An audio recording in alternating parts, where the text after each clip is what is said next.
Bismillahirrahmanirrahim. Penjaga gua sur. Seekor laba-laba muda baru tinggal di gua sur. Di pintu gua banyak serangga yang lewat, sepertinya gua sur akan menjadi tempat yang cocok untuknya. Karena baru berpisah dari induknya, setiap hari laba-laba muda belajar mandiri. Ia rajin berlatih membuat sarang. Pagi hari sebelum matahari terbit, laba-laba sudah mulai berlatih. Ia bertekad untuk segera bisa membuat sarang. Hingga suatu siang, kerja keras yang membuahkan hasil. Sarangnya yang ia buat cukup rapi. Alhamdulillah, selesai juga, cetus laba-laba muda gembira. Laba-laba muda memandangi sarangnya. Sarangnya bagus, gumamnya. Pasti akan banyak makanan yang terjaring di sini. Sepanjang hari laba-laba muda menunggui sarangnya. Serangga-serangga yang berterbangan di pintu gua pun terjerat oleh sarangnya. Tiba-tiba dua orang lelaki berjalan tergesa-gesa menuju gua. Mereka seperti sedang menghindari sesuatu.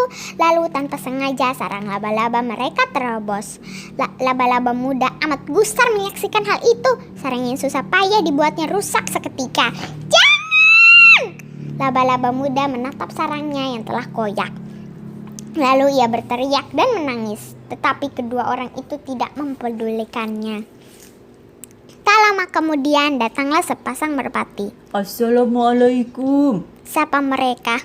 Waalaikumsalam, balas laba-laba muda lesu. kenapa kamu bersedih laba-laba? Tanya merpati betina. Sarangku dirusak oleh dua orang laki-laki, jawab laba-laba. Merpati jantan memberitahu kepada laba-laba. Tadi malam aku melihat mereka.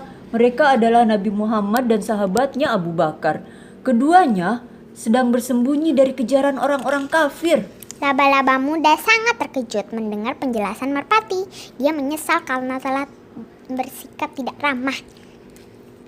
Astagfirullah, aku telah berkata kasar, ujarnya. Sepasang merpati dan laba-laba kini mulai bingung. Kenapa Rasulullah dan Abu Bakar harus bersembunyi di Gua Sur?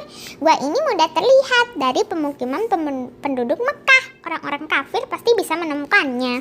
Akhirnya mereka pun memikirkan cara untuk menjaga pintu gua. Insya Allah pasti ada caranya, Ujar merpati jantan. Ketiga binatang itu telah menemukan cara untuk menyelamatkan Nabi Muhammad dan sahabatnya. Masing-masing membuat sarang di pintu gua. Dengan adanya sarang-sarang, mereka berharap orang-orang kafir akan terkecoh. Sepanjang malam, laba-laba dan sepasang merpati bekerja dengan giat. Meski lelah, mereka terus bekerja demi melindungi dua manusia yang mulia. Akhirnya laba-laba dan merpati selesai membuat sarang. Merpati betina langsung bertelur di sarangnya, lalu mengeraminya. Pada siang hari, sekelompok orang kafir mendatangi Gua Sur. Wajah-wajah mereka terlihat sangat garang. Merpati dan laba-laba sangat takut melihat orang-orang itu, tetapi kecintaan kepada Rasulullah membuat mereka berusaha tetap tenang. Salah satu orang menghampiri pintu gua. Ia mengamati sepasang merpati di sarangnya, kemudian ganti mengamati sarang laba-laba. Kalau Muhammad ada di dalamnya, sarang merpati ini pasti rusak dan sarang laba-laba pasti koyak, ujarnya. Orang-orang itu kemudian sepakat bahwa di dalam gua tidak ada siapa-siapa. Kemudian mereka pun meninggalkan Gua Sur. Merpati dan laba-laba bersyukur kepada Allah. Alhamdulillah, mereka sudah pergi, ujar laba-laba senang. Berkat pertolongan Allah, kita bisa menjaga Nabi Muhammad dan sahabatnya Abu Bakar, Sahut merpati jantan.